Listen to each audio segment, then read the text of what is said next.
So for example, ready and left.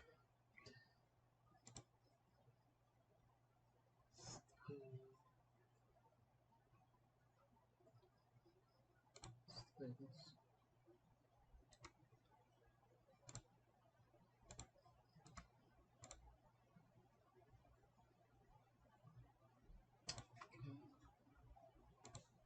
Gamitin natin dito. Then Google, type lang natin remove background PNG. Click lang natin. So ito, pwede kang mag-remove ng background ng libre. Upload image. So, ito sa downloads.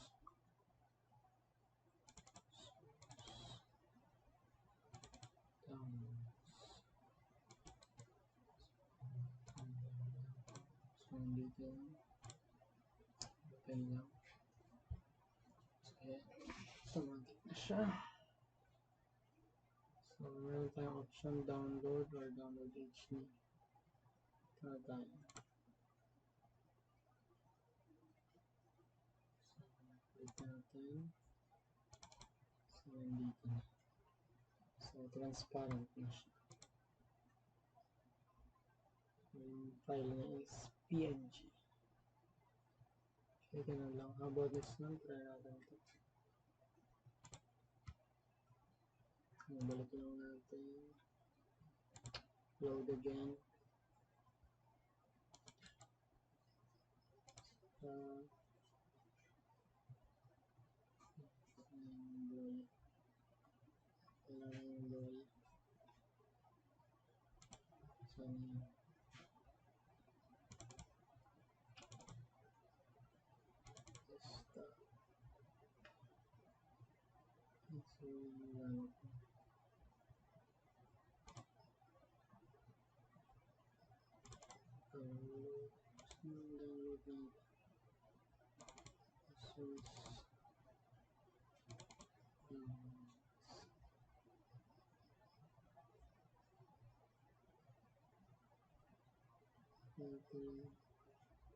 okay, this one.